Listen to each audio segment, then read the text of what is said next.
Guys, welcome to my channel AK Mechanical Lecture. Before starting, I request you all watch the video till end and subscribe my channel. So today I have brought a new updates regarding faculty recruitment in MITS College Gwalior, that is Madhav Institute of Technology and Science Gwalior. Here you can see that this application is for regular position of assistant professor from eligible candidate as per AICTE norms in engineering and technology discipline. Here पे scale आपका जो है that is according to AICTE norms के अनुसार है. Position civil, mechanical, electrical, computer science and IT branches के लिए जो भी वैकेंसी है आपका वो है. तो सिविल में यहाँ पे आपका 4 वैकेंसी है, that is 4. Mechanical again it is 4. Electrical again 4. Computer science it's 5 and information technology 6. Detailed advertisement mentioning qualification, experience, age limit, selection procedure, detailed schedule, terms condition are available on institute website.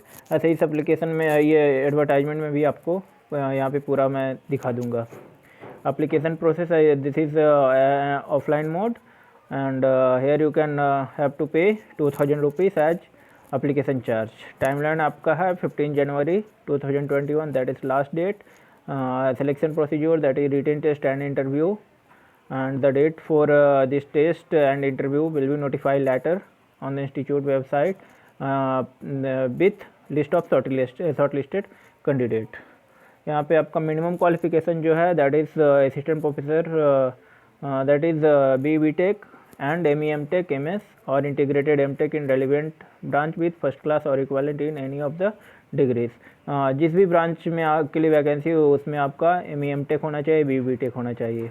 इक्वेलेंसी यदि PhD आपका नहीं है तो यदि paper अच्छे खासे आपके published हैं रेपुटेड जर्नल में जिसका इम्पैक्ट फैक्टर जो है वो लेस देन 2 से कम नहीं है, मतलब इक्वल टू 2 और मोर देन 2, या इसके अल्टरनेटिव ये है ये आपका 5 इंटरनेशनल जर्नल पेपर होना चाहिए, तो वो इक्वलेंट टू PhD आपका माना जाएगा और जो भी आपका पे स्केल वगैरह है उसके बराबर आपको दिया जाएगा. या ये नहीं है तो ये भी आपका अल्टरनेटिव में काम चल जाएगा. That is the person should have obtained at least 2 patent, 2 patent होना चाहिए और contributed to increase productivity in the place of work recognised at state और नेशनल लेवल. नेशनल लेवल या स्टेट लेवल में कुछ भी प्लेस आपका उस एरिया में है, आपका जो भी फील्ड आपका है उसमें है तो वो आपका इक्विवेलेंट माना जाएगा.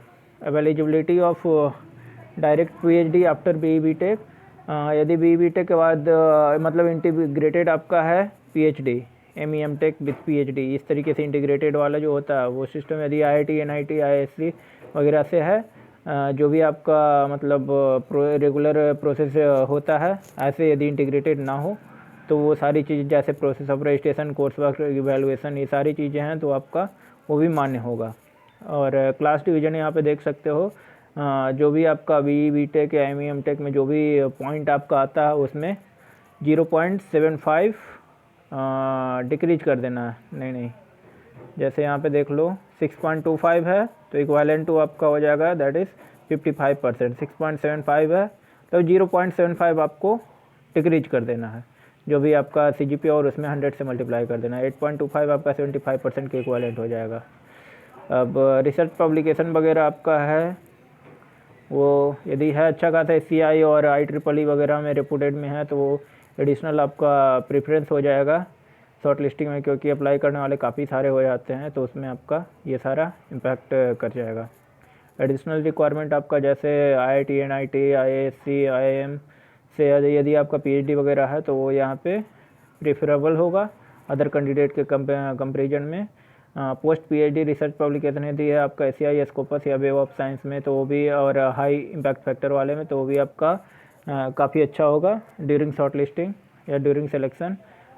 फिर पब्लिकेशन ऑफ टेक्निकल बुक्स या टेक्निकल बुक्स वगैरह कुछ आपने पब्लिश किया है तो वो भी आपका काफ़ी काम करेगा सिलेक्शन में. या आपने PhD स्टूडेंट्स को गाइड किया है तो वो भी काफ़ी अच्छा माना जाएगा आपका. और साथ ही साथ कुछ स्वयं वगैरह या मुक कोर्स वगैरह जो ऑनलाइन कोर्सेस होते हैं वो सब है तो एडिशनल आपका वो भी काफ़ी अच्छा होगा सिलेक्शन में. Age limit as per AICTE norms है आपका रिजर्वेशन ऊपर में देख चुके हो, सीट का जो मैट्रिक्स है उसमें दिया हुआ है, एससी के लिए कितना है, एसटी के लिए कितना है, ओबीसी और जनरल के लिए कितना क्या है। प्रोसेसिंग फ़ी आपका 2000 है आपका।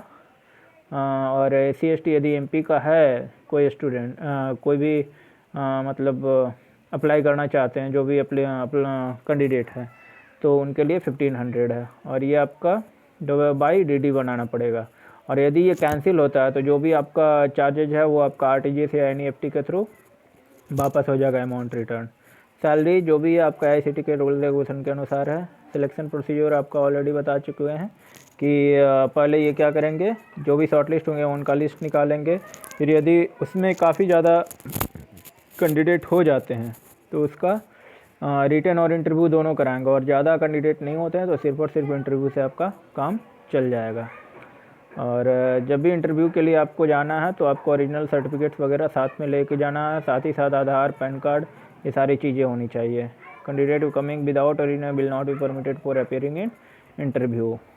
वहाँ पे आपको क्या है, इंटरव्यू में आपको एक डिमोस्ट्रेशन देना है जिसे डेमो कहते हैं। आपको पीपीटी एक बना के ले जाना है। For teaching demonstration candidate might choose a topic among a pool of topics which will made available to the candidates in due course of time. फिर यहाँ पे देख सकते हैं, the selection committee shall assess each short list for the following content of presentation, demonstration, teaching skill, depth of subject knowledge, impact of research and development, publication, IPR, pattern, responsiveness and overall impact. ये terms and condition appointment के लिए जो आपको पढ़ के रखना है और आपको जब तक वहाँ रहना आपको फॉलो करना है। अदर इंस्ट्रक्शन में है ये सारी चीज़ें आपको जो भी अप्लाई करोगे फॉर्म तो उसमें ये सारी अटैच करके आपको सेंड करना है। नंबर टेंटेटिव एंड में इंक्रीज और डिक्रीज, मतलब जो भी नंबर ऑफ वैकेंसी दिया हो वो इंक्रीज भी हो सकता है, डिक्रीज भी हो सकता है। कोई भी टीएडी आपको इंटरव्यू में अटेंड करने के लिए नहीं मिलेगा। फिर ये सारी चीज़ें हैं, ये आपका पूरा डिटेल्स था। फिर यहाँ पे इंपॉर्टेंट नोट दिया हुआ है कि candidate are advise to visit the institute website regularly for further information और अपडेट। तो अच्छा मौका है जिनके पास अच्छा खासा एक्सपीरियंस है या पीएचडी होल्डर है, क्योंकि ये गवर्नमेंट ऑटोनोमस बॉडी है और सैलरी भी अच्छी खासी इसमें आपको मिल जाएगी और सारे बेनिफिट्स भी मिलेंगे। और प्लस पॉइंट ये है कि आपका रेगुलर वैकेंसी है, ये कोई कॉन्ट्रैक्ट वगैरह के पे नहीं है कि 2 साल 3 साल के लिए कॉन्ट्रैक्ट पे आपको रख रहा है। तो ये अपडेट आपको अच्छा लगा हो तो प्लीज़ लाइक कर देना, शेयर कर देना, सब्सक्राइब कर देना चैनल को। धन्यवाद।